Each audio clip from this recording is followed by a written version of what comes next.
Okay, so my name is Mario Waits, and I will be your professor on international economics. Let's introduce my CV. Well, I am originally from Argentina, Buenos Aires, but I left Argentina a long time ago, and I studied in the United States, a PhD at American University in Washington. Then I worked for the World Bank in Washington for several years, in the International Monetary Fund as executive director member, representing Argentina, Bolivia, Uruguay, Paraguay, Peru, and Chile in the board. Not during Rodrigo Rato, but before, long time ago. I work in investment banks. I went back to Argentina. I was advisor of the Minister of Finance. This was before the Corralito, because Corralito was a disaster. And then I have been director of the railway company, Renfe of Argentina, a public company. And right now I work in basically, I have a company, Consulta Abierta, and we teach basically people from banks, international banks, multinational companies on foreign trade, finance, as well as, of course, economic matters. And we work a lot for the International Monetary Fund, World Bank, advising them, and also with private banking. So if you have some money, some dinerillo, 2,000 million euros, I can advise you in the coffee break where to invest, bonds, stocks, because my work is to advise brokers of Banif, BBVA, different banks, where to put the money, dinerillo of the clients. Okay, so the first topic would be international economics. So I will give you the impression that we have in the World Bank about the world. And let me begin by dividing the world in two parts: rich industrial countries and developing countries. On the rich countries, we have the Troika, three superpowers: USA, Japan, and Euroland. Europe we call Euroland, Eurolandia. And those are the rich countries that are the big superpowers in the world. Later, we are doing some exercise, and I will ask you about the future of superpowers, because we are changing the superpowers in the world. So basically, right now we have three, but in the future we will have more. And then we will discuss what will be the new superpowers. So this would be industrial countries. And on the other hand, we have developing countries. And in developing countries, we have four regions, areas. Number one, Latin America, we call in Spain LATAM, Latin American countries. Second, Asian countries. Third, African countries. And finally, Eastern European countries. Those are considered developing countries. In the last 10 years, we are changing the power between developing and rich. Let me give you an example. Only 10 years ago, 61% of total GDP, total richness, has been in rich countries, and 39% in developing, 10 years ago. Right now, we have 50-50, half and half. Basically, 50% is in rich, 50% of GDP in developing. And we expect in the World Bank that in 10 years would be 61% in developing and 39% in rich. Therefore, we're having a lot of changes. And given the fact that the only solution for Spain in the medium term would be to export, basically we feel in the World Bank, I will talk about Spain later, but right now we have problems, as you know, and we need to spend a lot of time before the economy is doing well. Unemployment is very high, and unless economic growth would be minimum 2%, unemployment will remain very, very high. And the basics for improving the economy is encouraging exports and tourism. This is why your sector, tourism, would be essential, because this would be one of the bases, the motors of the future. This is why I advise my students first to have a good marriage, looking for a wife with money. This is my first advice. And second is having a master, but in English. Why? Because the future for the Spanish economy is to export, to go abroad, or even if you work in a Spanish company, to make business abroad. In my case, for example, my company makes most of the business in England. So I teach my students that if you don't want to change your wife or your husband, I assume that this is your case, plan B would be a master and also English. So you are in a very good position for the future to do so. Okay, so let's begin by explaining what will happen in developing countries. So I will divide the conference in two parts. First, I will begin by developing, and then I move to rich countries, mainly USA, Japan, and Europe. So in developing countries, basically, we have four regions. So I have a question to you, volunteers. On the four regions, Asia, Latin America, Eastern European, Africa. What is the region, in your feelings, your opinion, that would be better in economic terms, economic growth? More economic growth in the future. What of the 4 regions would be number 1 in having economic growth? East Europe. What? East Europe. Eastern Europe? No. We have one even more. Maybe Latin America. Africa. Asia. I mean, in Asia, economic growth would be 7%. Second region would be Latin America, expected growth 5%. I am commenting the last numbers of the IMF and the World Bank recently. Then Africa, and finally Eastern European. So let me explain why this would be the ranking. First Asia, Latin America, Africa, Eastern European. Let's begin by Asia. In Asia, we are expecting economic growth 7%, which is very high, very good. And first country which will do very well, China.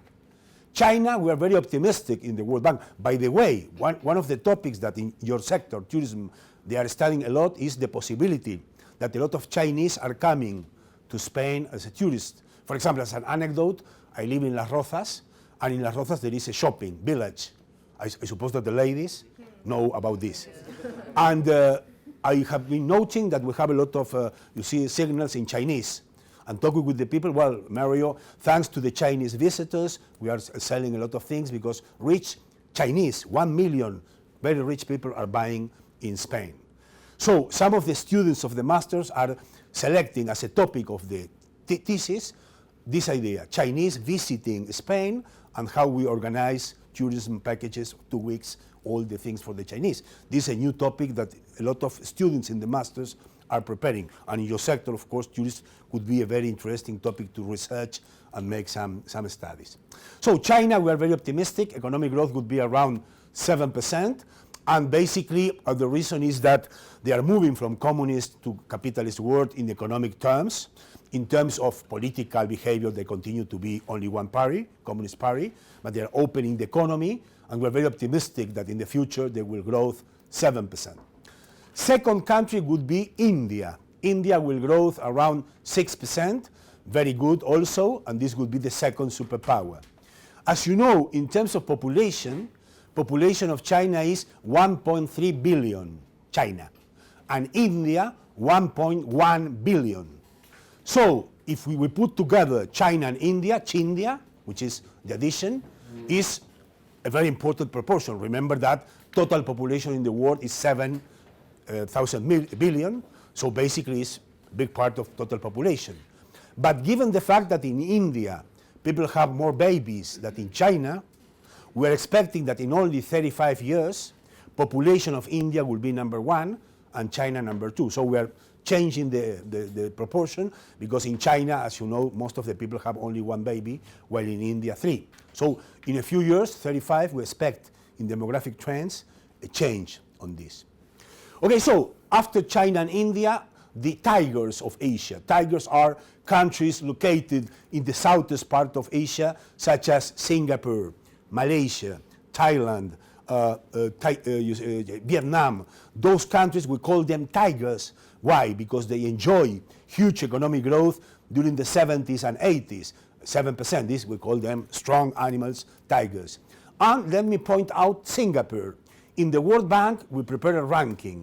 We call the ranking doing business in the world. So if you want to put a company in a country, what are the steps that you should pursue and what are the best countries to make business? And Singapore is the first, number 1 in the world in encouraging making business. For example, if you want to open a company, the expected average duration is 1 day. No bureaucratic, in 1 day you create a company, low taxation and so on. So Singapore is a very interesting country to make business, but all the tigers, basically Malaysia, Korea, those countries will do very well. So after Asia, we have Latin America. And in Latin America, we in the World Bank, we like 5 countries by order. Do you imagine what will be number 1 in terms of making business in Latin America? Brazil, exactly. Basically, Brazil, only a few years ago, 20 years ago, inflation was 2,000% before Lula. When President Cardoso took power, just a few years ago, 20, inflation in Brazil was 2,000%. Right now, Brazil is doing very well, having a huge economic growth, 4 or 5%, encouraging capital inflows, and in terms of investing in Brazil, Telefónica, Banco Santander, a lot of companies are making a lot of business. So Brazil is number one. Number two, Chile, good. Basically, Chile, even though it's a small country, it's open economy, good managerial skills, low tariffs. If you want to export, you don't pay tariffs. So Chile is number two. Number three, Mexico. Mexico is not so good today because of the problems with the narcos and also because they depend heavily on USA.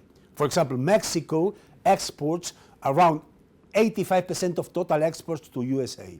Therefore, if the American economy is not doing well, Mexico will suffer. This is why we economists prefer diversification. Don't depend on a market or a product, but try to make a diversification. So we have the remaining two, we call them the hidden or tapados in Spanish. What are the two remaining countries in Latin America that are very interesting to make business? Argentina, no. Venezuela, no. Colombia, good. And number 5, Peru. Yeah, we call them the hidden or tapados because we don't speak a lot about them, but they are doing very well, and there are a lot of Spanish companies making business. Argentina, no. Argentina, especially because after the Corralito, in Spain, most of the companies are reluctant to invest. You remember the Corralito, 10 years ago, a lot of Argentinians lost part of the deposits of the banks. GDP, the economic growth has been going down. And then the Argentinian government, 10 years ago, after the Corralito, decided a unilateral default. They didn't pay the external debt. Therefore, foreign investors have been suffering losses. Therefore, they don't want to invest in Argentina. Even though Argentina is growing 8% like China, in Spain there are mixed feelings because they don't have legal stability in Argentina and they have concerns about nationalization and so that. And finally, because of political reasons, what are the 4 countries that are not very interesting because of the politics of the countries? Venezuela, Bolivia, Ecuador, well, Cuba and Nicaragua, 5 countries. So basically, Latin America is doing very well as a region, but with some division of countries. Some of the countries are doing well, others are not. Okay, after that we have Africa. You say, Mario, Africa, their poverty is very high, it's true. But in Africa, what is the main export of Africa? Africa are exporting what, basically? Yeah, basically raw materials, commodities, mainly minerals and food. As you know, in the world, there are 2 regions that are very rich in raw materials, commodities, Latin America and Africa. Basically, they export gold, copper, minerals, no diamonds.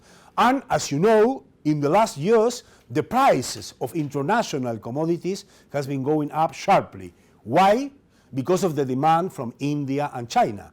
Therefore, if Nigeria is exporting oil or South Africa diamonds and international prices are going up, they are rich, because in order to calculate exports, you need to multiply the volume, the quantity, which is equal, multiply by the price. But if the price is going up because the Chinese are buying and demand is going up, you have more money, and this is the reason why African countries are doing very well.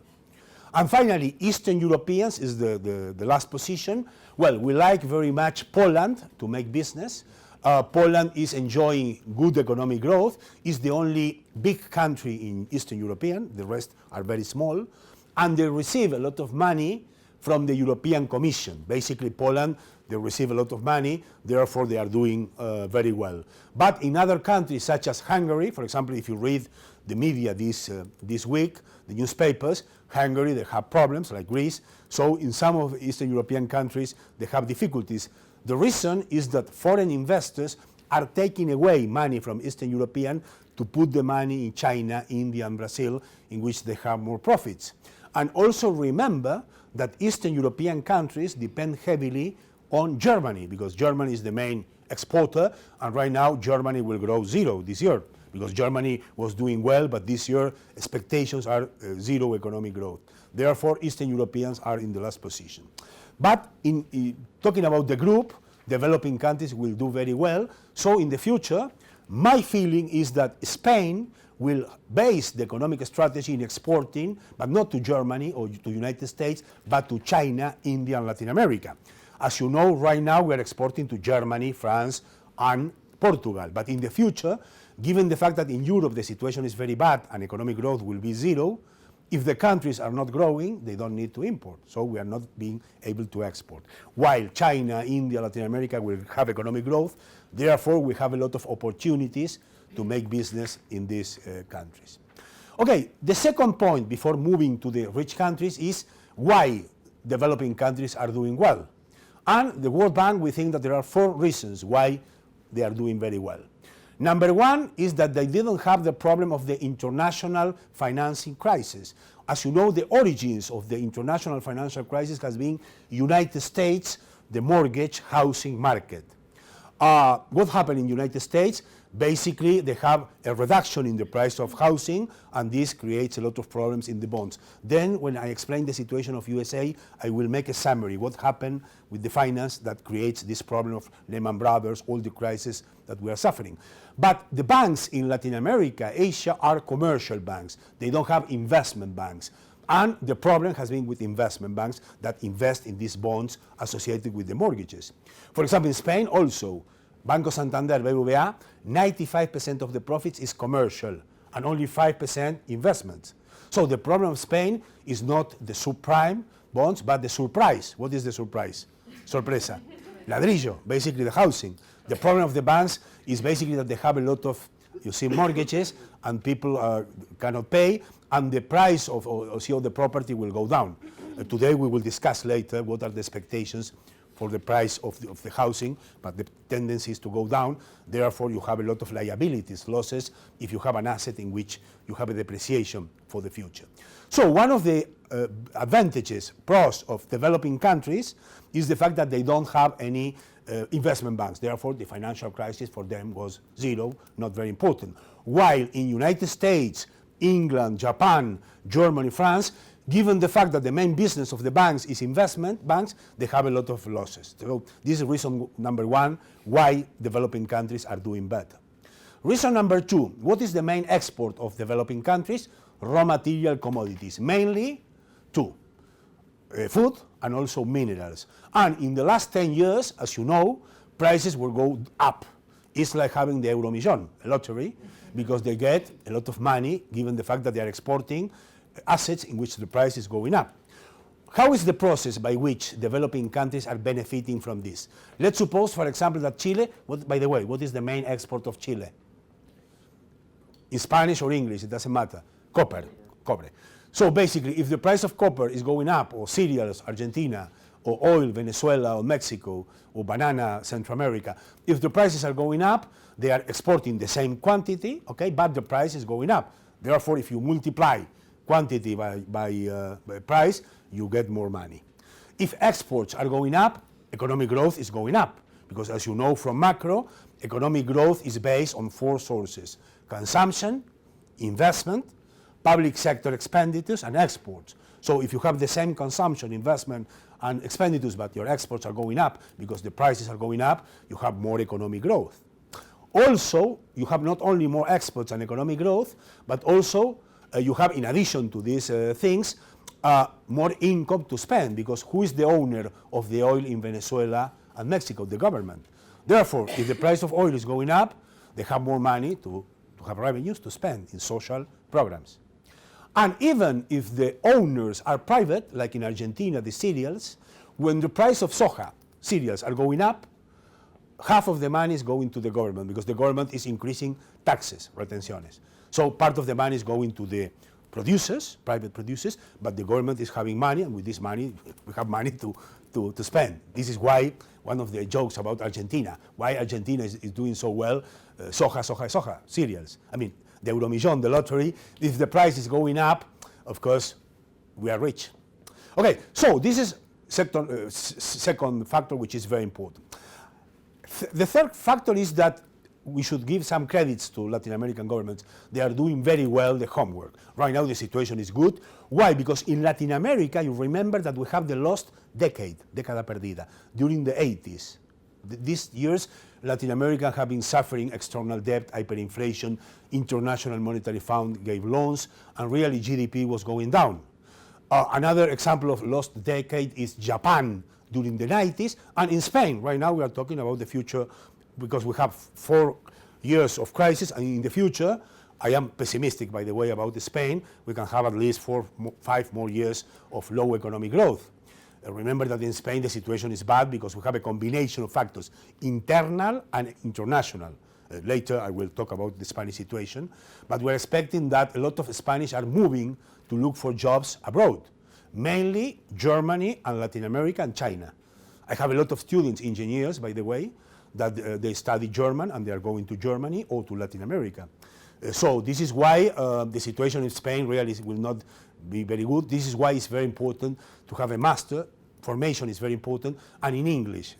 Having some level of English is important because it is estimated that more than 65% of the jobs could be in English or having some requirements. This is why it's important to have not only the master, but also some language abilities.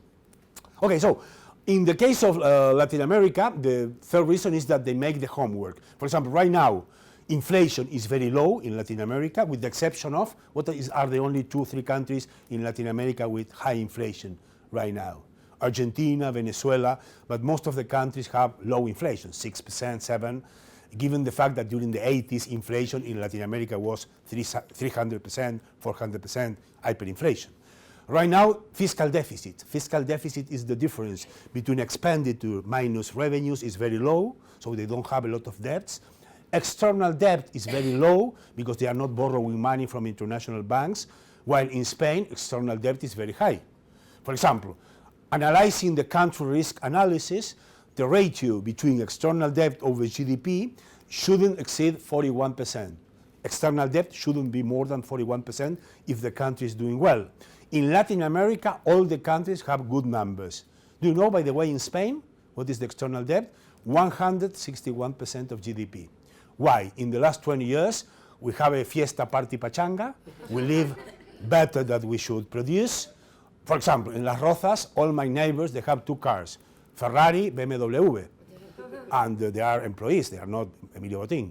So we live better than we should produce, and we borrow money from the banks and savings banks, Caja de Ahorro, and Spanish banks borrow money from German, French, and American banks. And right now we need to repay the external debt. This is why right now the situation in Latin America is very good, and in Europe is very bad because we have a lot of debts, internal, external, fiscal deficit, while Latin Americans, they have good public finance. So we should deserve some credit to the governments that are implementing good economic policies. And finally, the last reason why developing countries are doing very well has to do with the fact that interest rates and economic growth is very low in Europe, in Japan, and in the United States.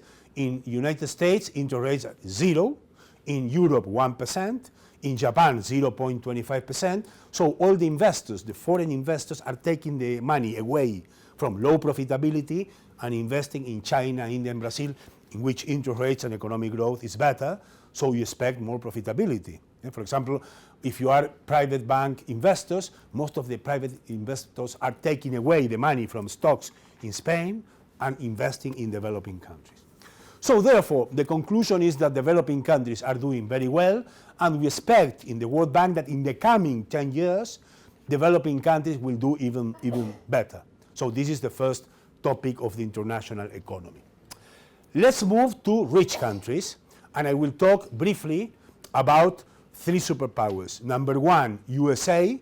Number 2, Europe. Not Spain, because Spain I will speak later. And yeah, Spain is a special chapter, and I need to talk a lot about this, but I warn you that I am pessimistic about Spain, because this combination is not very good. Unemployment is how much in Spain? 23%, close to 23%. The average unemployment in Europe is 9%. Economic growth this year would be negative, recession, minus 1% perhaps.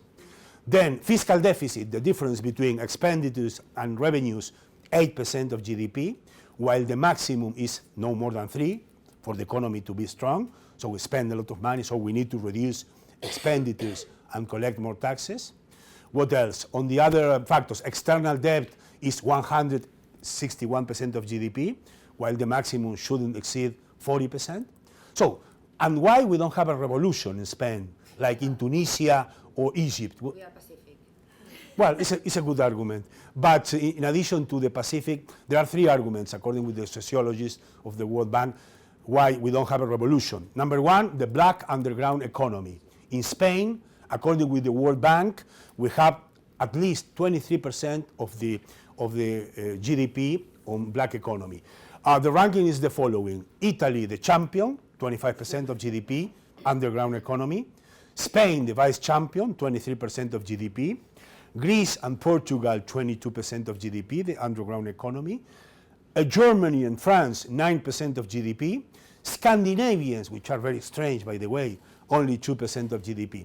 So having black economy underground is good or bad? Bad. Well, each time that an economist asks you a question, the answer is it depends. Unless I ask you about your name or your sex, but generally speaking, basically it depends. The negative factor about underground economy is that they don't collect taxes. It's less money to education and health. And what is, in a way, the positive things about the black economy? A lot of people that are unemployed are working, making chapuzas in the world, in the economy. And also, good point, consumption is going up. So it's one factor in which it avoids a revolution, because on the 5 million unemployed people, half of them are working in the black economy. The second reason why, according with sociologists in Spain, we don't have a revolution yet, has to do with family ties. We are like Berlanga movies. We live with Papa and Mom until we are 31, and we move to close to our suegra when we married. So basically it's like Berlanga movies. We have some exaggeration, but on the other hand, the good thing about this is that if you have a problem of unemployment, you lose your job, your family is helping you. So this is why family ties is very important. And number three is the good relations from the former government or with the labor unions, because usually they have good relations. They had only one general strike with the social situation. So this implies. But in the future, what is the problem? In Spain, if you lost your job, unemployment insurance is only duration is 2 years. But given the fact that we are expecting that in the future unemployment will remain high, in a few years we have 5 million people without any income. This is why it is very important for the new government to encourage economic growth, because if not, we will have really a very bad situation. Okay, so let's move to rich countries. I will begin by talking about USA, then I will move to Europe, and finally to Japan. Okay, so let's begin with United States. Well, the situation of United States is very bad, really. In Europe it's even worse, but in the United States it's not very good. Let me explain why.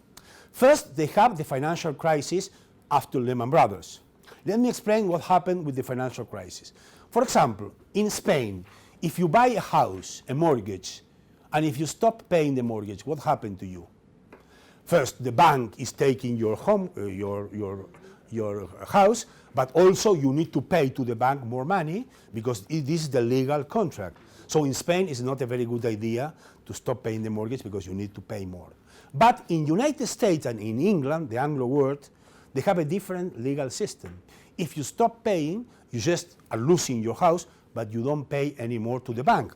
Therefore, you have incentives, if the price of housing is going down, to give the key to the bank, and on the losses will go to the bank. It's like if you have been renting a few years and then you give. So this is a very important reason why in United States we have 4 million families that have been given the keys to the banks.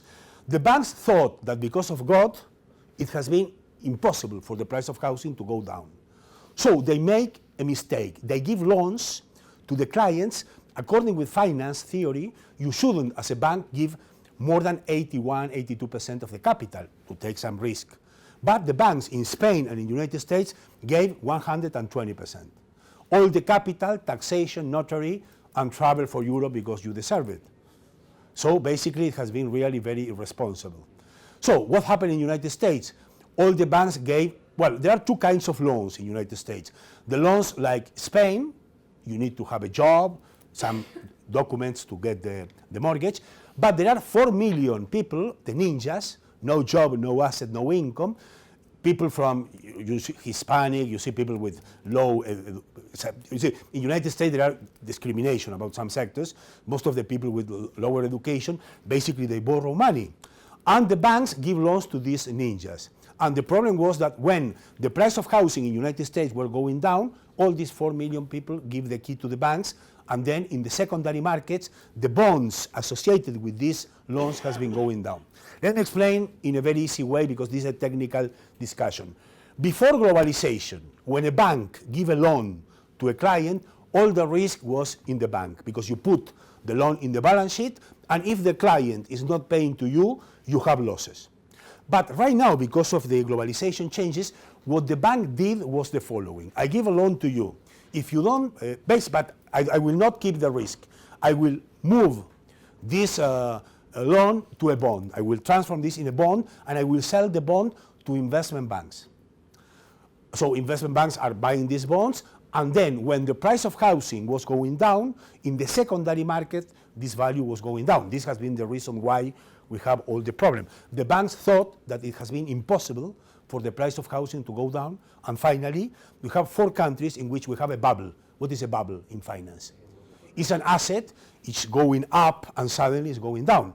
What are the 4 countries, by the way, in the world that are been suffering a bubble in the property? Spain, Ireland, England, and United States. So this has been the reason. So you say, Mario, wait a second, if I am an investment bank broker, in order to buy the bond, I would like to be sure that the risk is 0. And this is the problem with the rating agencies. Do you know, did you read the press today? What happened? All the markets are going down sharply because the rating agencies are downgraded the following countries. France, Spain to grades, well, with the exception of Germany and other countries, all were going down, and this is why the stocks are going down, the euro is going down strongly. Well, this has been yesterday. So the ratings are 3 entities: Moody's, Standard & Poor's, and Fitch. And there are auditors. They need to give, you see, a grade to investors willing to buy bonds. The best grade is, do you know what is the best? 10 over 10? AAA, triple A. And the rating agencies, Moody's, Standard & Poor's, and Fitch, give to these bonds associated with the ninjas 10 over 10, triple A. Why? First, because who is paying to Moody's when it makes an evaluation of the bonds quality? The bank or the company. It doesn't make any sense, because if I am the auditor, I am controlling you have a company and you pay me, I have incentives to give you a good grade, so you give me more dinerillo, more money. So this is one of the reasons. It doesn't make any sense that the banks are financing the auditors. And the second reason is that these bonds have not been sold alone, but in packages, boxes, with corporation bonds, such as Coca-Cola, IBM, good companies. So for the auditors from the, you see, Moody's people, it was difficult to see the risk. So in summary, I don't want to be very technical about this because it has some financial things, but the summary is that putting together all the things, in United States we have the crisis, Lehman Brothers and so on, and they have difficulties. Given the fact that the banks in United States, Citibank, Chase Bank, JP Morgan, they have a lot of investment banks, a lot of banks were going bankruptcy, and it was necessary for the government with tax money from the people, taxpayer money, to help the banks. In United States, it's very unpopular to help the banks. Why? Because people pay taxes religiously. I mean, they pay all the time. There is no evasion. So, for example, in the United States, if you are drinking a beer with a colleague of the work in the happy hour after 5 o'clock, and if you confess that you are not paying to Hacienda, tax authorities, there are 2 possibilities. You are not anymore my friend, or I call Hacienda, he's lying. In Spain, if you talk about a colleague, I am paying, you are tonto del pueblo. You are basically, how are you paying? Let me explain to you, chanchullos, how to avoid paying. So basically, this is why the Americans, they don't want that with the taxpayer money to help Citibank. And they think, well, if the Citibank made mistakes in the risk, it's a problem of Citibank, but I will not pay. So this is why it has been difficult for Bush and Obama to convince Americans to pay. But they do so, and well, this has been necessary because if not, we have really a big problem. So after this crisis, the American economy has been suffering, and this is the reason why the situation is very bad. For example, another problem of United States is the lack of good relations between Obama and Republicans. It's very important, really, that have good relation between the government and opposition. If we have consensus, the economic program is doing better. And one of the weaknesses that we are noting right now is the ability of political leaders. We need a Churchill. You remember Winston Churchill.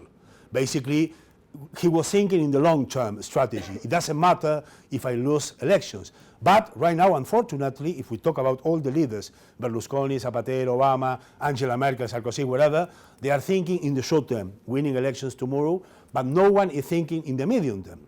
For example, in the United States, Obama is fighting with the Republicans. In the Republican Party, as you know, there is a group, which is a growing group, the Tea Party, that are very conservatives. Right now, one of the big problems of United States of America is that they have a huge fiscal deficit. They spend more money because of the military and so on, and they don't collect taxes. And this is 10% of GDP, very high. In Spain it's 8, in United States it's 10. So financial markets want that they reduce spending and they collect more taxes. Obama's position is, well, in order to reduce, rich people will pay more. But the Republicans say, no, rich people shouldn't pay more, but you need to reduce expenditures.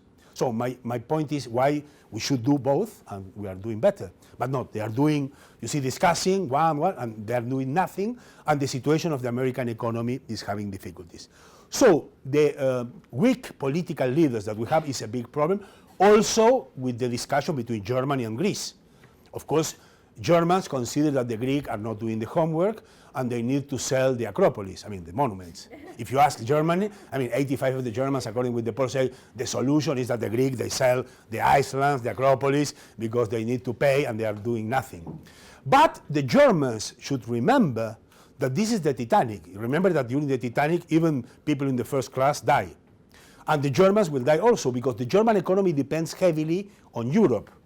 For example, let me give you an example. When Germany joined the euro 10 years ago, exports in Germany represent only 25% of GDP, 25. Right now, in Germany, 62% of GDP are exports. So the basis of the economy are exports. And what is the distribution of exports? 65% are going to Europe. Therefore, if Europe is having a recession, Germany will have zero growth. Let me give you an example. Until now, Germany has been growing 4%. But this year, given the fact that Europe is having difficulties, they are growing zero. This is why, for them, it's good to give some money to the Greek for the European economies to improve. And the second point is the following. What are the banks, the nationality of the banks that gave loans to Greece? Spanish? No. German and French. So if Greece is having bankruptcy, Germany will have problems. Therefore, this is why they need to spend some money and convince them. But what is the problem? Angela Merkel knows that 85% of the Germans, they don't want to put more money on Greece. So there are elections, and she wants to win elections, so they are not fighting against people. If she would be like Churchill, they would say, well, it doesn't matter if I am losing the elections, I am supporting Europe, and this is really the problem. So one of the feelings that we have in the World Bank is that we have weak political leaders. And I put together Obama, Zapatero, all the leaders, Berlusconi, Angela Merkel, and Sarkozy. So we need to think in the medium term as a Europe and not individually. Even if you are losing election, it doesn't matter. And this is a big problem, no? Because, of course, this is one of the topics that we are suffering. Well, also in the United States, they have a second problem, unemployment. Well, the rate of unemployment is 8%, 8.5%, very low comparing with Spain. However, there is a big difference between Spain and the United States. Traditionally, in Spain, unemployment has been high, 20%, 18%, and in the United States, full employment. Full employment is an unemployment of how much? 4%. Remember that it is impossible to have zero unemployment. Why?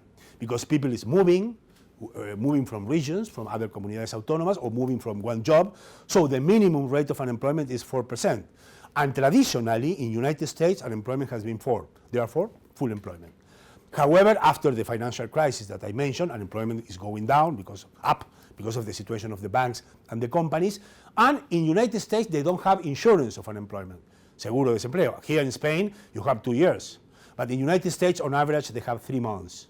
So for Americans, having this unemployment is like in Spain having 35% unemployment.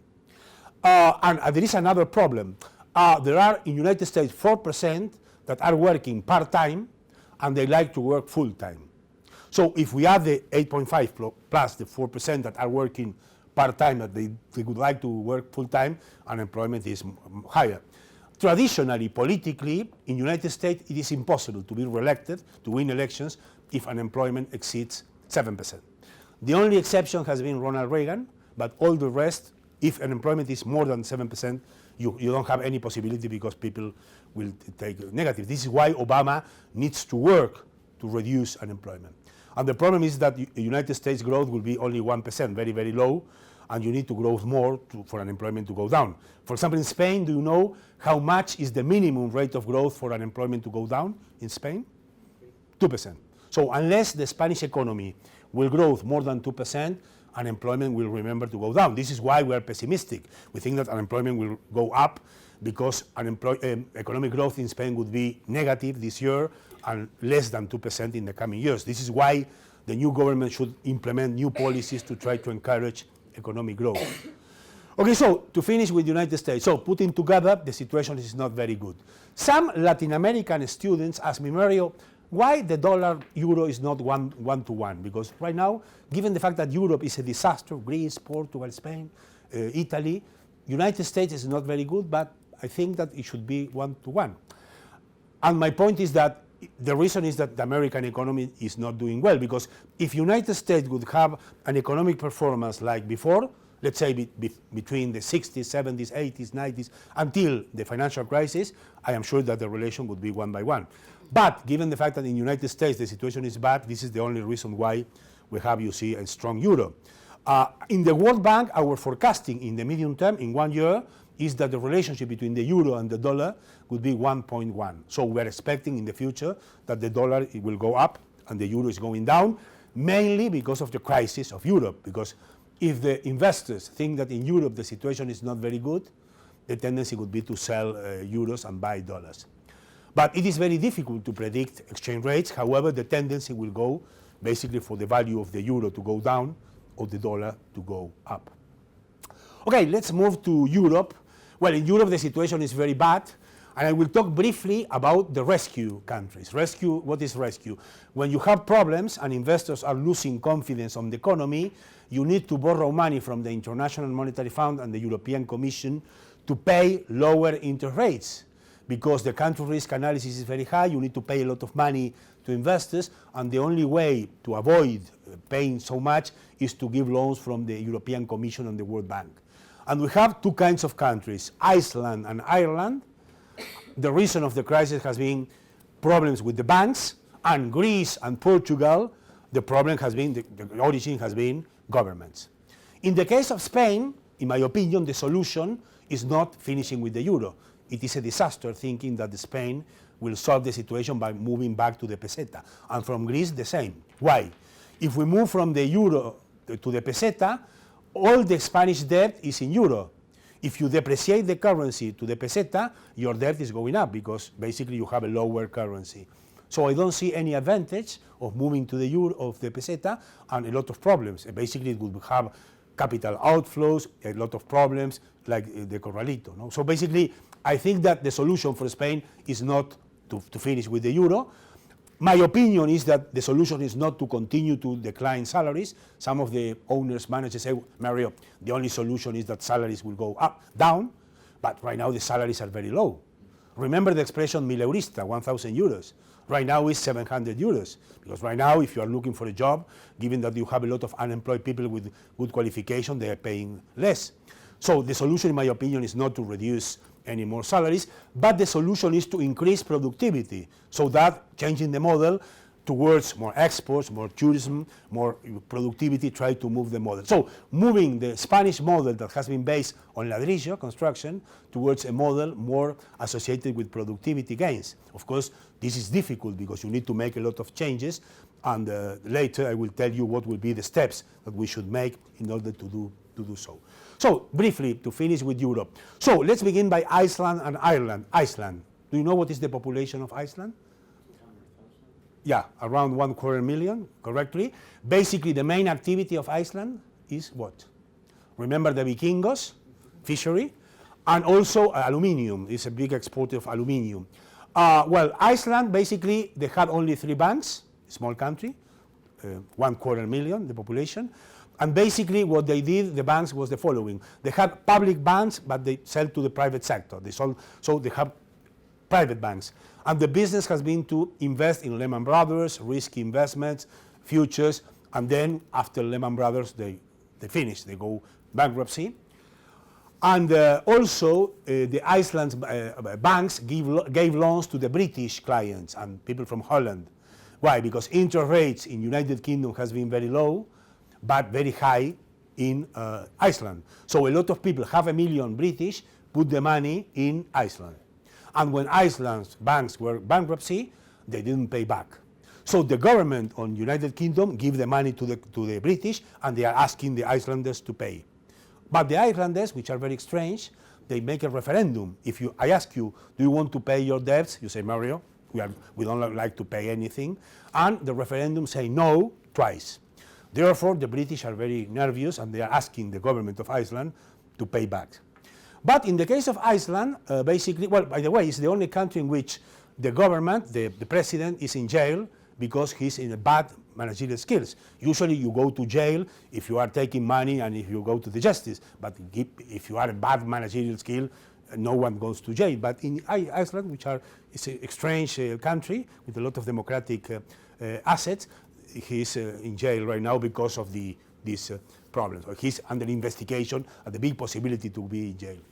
Okay, so in Iceland, basically the situation is better. They devaluate the currency, they are exporting, they are doing well, but they didn't solve the money by helping the banks. So the banks didn't receive any money from the government, and basically they have a lot of losses. But the situation is doing better. Ireland, remember what is the population of Ireland, Irlanda? 5 million people. We call Ireland the big success of Europe. Remember that Ireland in the 70s was very poor, and suddenly, in a pim-pam-pum way, he had spectacular economic growth. And they moved from very poor to very rich from the 70s to the 90s. And, well, we will discuss later why, but right now they have a big crisis. Also, they have 3 banks. The big reason why the banks were going bankruptcy in Ireland has been mortgage. The price of housing has going down, and all the banks close with big losses. But in the case of Ireland, the government made a big mistake. What has been the mistake? With the money of the taxpayers, they solved the banks. So the fiscal deficit in Ireland was 7% of GDP, and after that the government took the decision with the money of the taxpayers to pay to the banks, the deficit was moving from 7% of GDP until 23%, which is a disaster, because we cannot pay with our taxes if the banks made mistakes. However, Ireland has been receiving money from the International Monetary Fund and the European Commission, and both Iceland and Ireland are doing better. Right now, they are doing very well, not very well, but they are improving the situation. So, when the problem has been associated with the banks, the situation is doing better. However, Greece and Portugal, a disaster. Let me give you, I am very pessimistic about Greece and Portugal, and I am optimistic on Spain in the medium term. Let me explain why in the medium term. Medium term means año 7000 después de Cristo. No. Before that, I mean, not in the short term. In the medium term, why? In Spain, we have one asset. We have industry, especially in the northern part of Spain. We have potential to export, even though we are not exporting right now. If we apply good policies, we will discuss these policies today, we have the possibility to export. And also we have companies that are leaders in international markets, such as banks. Santander and BBVA, even with the problems, they are considered leaders in international markets. We have other sectors, alta velocidad, highways, that we are leaders in the world, selling technology to USA, Saudi Arabia. Well, in Europe, we are famous about all the engineers. We have good engineers, generally speaking, in Spain. Then we have leaders in energy, mainly energy associated with, you see, what kind of energy we are, good companies. Basically, aeolic, with the wind, and also from the sun. In these 2 sectors, we have very good companies, Abengoa, Iberdrola, Renovables, whatever.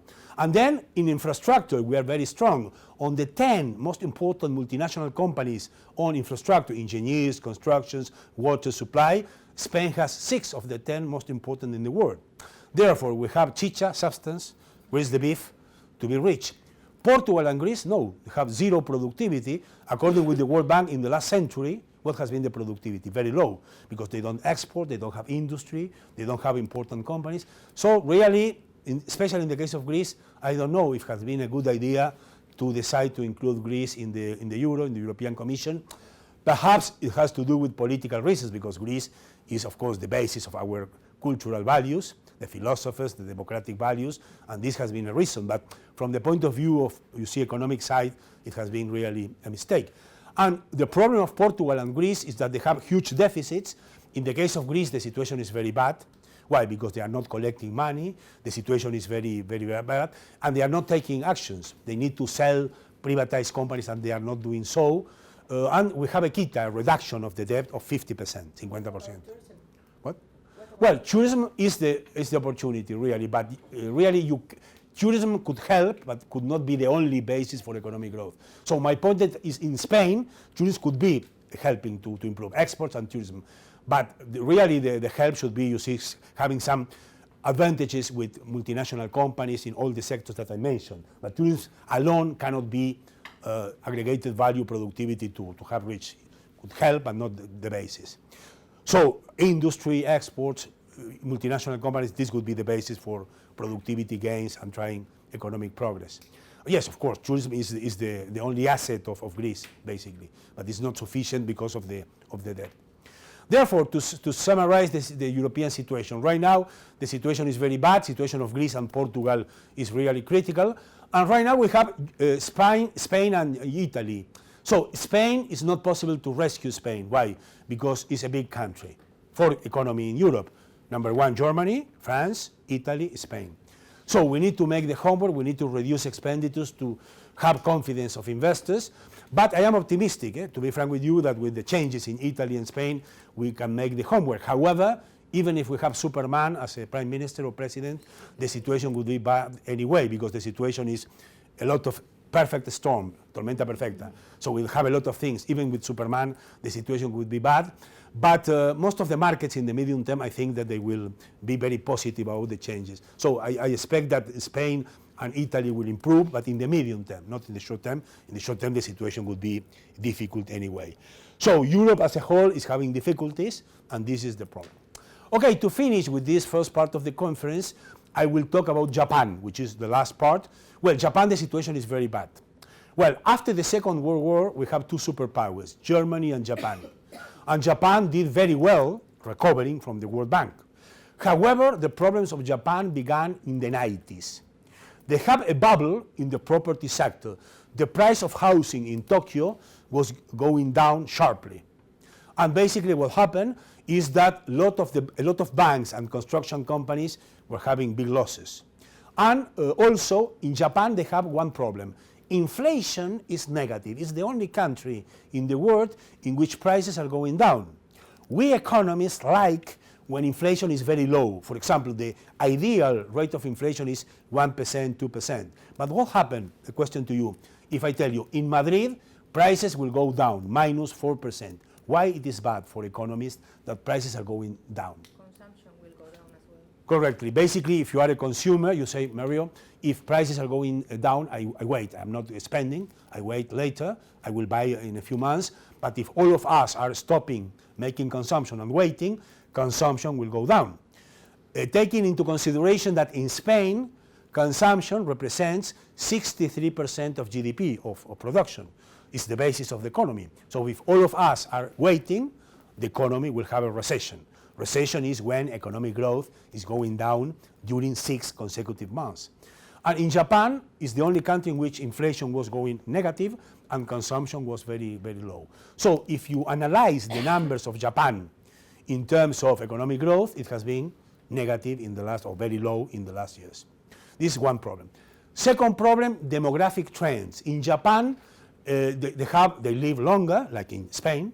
You know that in Spain we live longer than the Europeans. Why we live longer in Spain than in Europe? Do you have some theory? In addition to the fiesta pachanga party? Well, perhaps it has to do with the Mediterranean diet, olives, wine, whatever. Or perhaps it has to do with the fact that we don't have a lot of stress. According with the sociologists of the World Bank, Españolito de a pie, average citizen, they don't have stress. This is not your case, I suppose. But if you don't have stress, you don't have a cancer, no heart attacks. This could be the reason. In terms of smoking and drinking alcohol We are like the Europeans, we are abusing. But the only theory is a mystery, but in my opinion, perhaps the only explanation would be that we don't have a lot of stress or we live longer. So, of course, in the case of Japanese, they live longer, and they have a problem. They have a scarcity of young people and a lot of old people, which is bad to pay the pensions, number one, and second, in terms of productivity, because for productivity gains, it's better to have the opposite, basically, young people working with education and not a lot of old people. So they have demographic problems. And also they have another problem. China is very close. You see, China is at the same time an opportunity and a problem. For example, if I ask you the following question, in Spain, do you consider that China has been opportunity or a problem to make business? Well, in the past, some people consider that it has been a problem. Why? Because we have been hurt by a lot of imports. By the way, what are the sectors that Chinese are selling in Spain? What sectors they are competing with our production? Correctly, textile, shoes, furniture, some kinds of electronics, and so until now, really, we have a lot of import from China, and we are not exporting to China. We expect to export soon, but right now, basically, we export to Germany, to France, but not to China. But in the future, China will be an opportunity. First, because tourists will come here in a very important way, spending money and creating jobs. Second, because they are buying bonds. As you know, Spain is paying the debt, and 22% of our bonds are bought by Chinese government, so they are helping to finance our fiscal deficit. And then, because we have a lot of projects to export and make business in China.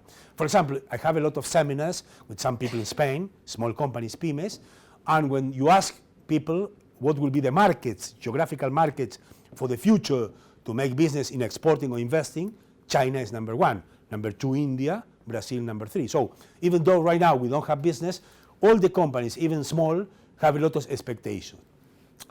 Latin America, for Latin America, China is an opportunity or a problem? Well, it depends what country. If you talk about the southest part of Latin America, from Colombia to the south, opportunity. Why?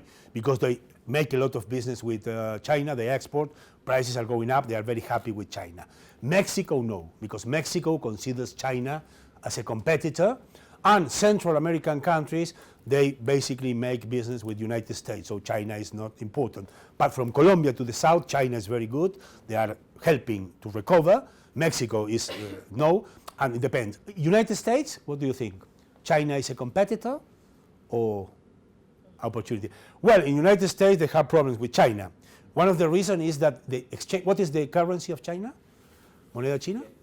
Yuan or renminbi. They have two names, yuan or renminbi. And as you know, it's a very weak currency. But this is weak not because of the market, not of the supply and demand, because the government of China, the central bank, are intervening, buying and selling, to allow the currency to go down. Why? If the currency is weak, you can export very easily because it's cheaper. So there are some critics to China government, stop making a speculation and allow the market forces to determine, you see, the relation like the euro and the dollar.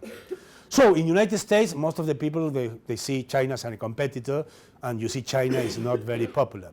But in the case of Japan, China is a big competitor. Why? Because it's very close geographically, and they are losing a lot of business. For example, the salaries of China are very low. Why? Because of social purposes. In China, they work 11 hours, they sleep in the factories, and they continue to work. And the salaries are very low. We call this social dumping, the fact that salaries are very low. As Michael Porter said, they have a competitive advantage in salaries. But in Japan, as you know, salaries are very, very high. Therefore, it is difficult to compete, and China will steal a lot of business. So in summary, on Japan, we are very pessimistic, and on the industrial countries, is really the country that is having really very bad results. Okay, to finish this introduction, this first part, I would like to summarize the main conclusions.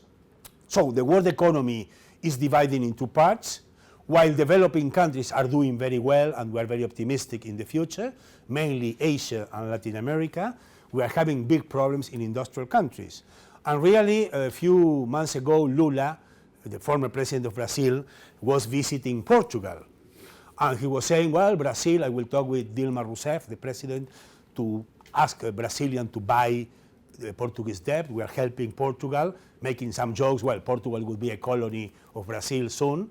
Well, so this is an anecdote, a joke really, but it gives you the idea what is happening. In Spain, we look at Latin America saying, well, they are our sons with some superiority, but right now it's the other way around. Really, a lot of Spanish are going to Latin America to work, or even the Brazilian government is thinking, well, perhaps we are helping Spain buying bonds. So really, traditionally, we saw developing countries, you see, in a low level, but right now we have a change. Se ha dado vuelta la tortilla, as we said in Spanish, and developing countries are doing better. And even though it is difficult for us to understand this is a tendency on the world economy. But really, however, even though we're expecting that United States and Europe will have difficulties, we are optimistic in the medium term. In the short term, we have problems with Greece, Portugal, Spain, but we think that in the medium term, Europe and United States will improve. However, the best economic performance in the world would be in Asia and Latin America. Okay, with this we finish the first part, and before making some break, I don't know if you want to make questions on this first part of the class about international economy. Then we will talk about other topics, of course. Okay, let's make a small break of 5 minutes and then we continue. Okay?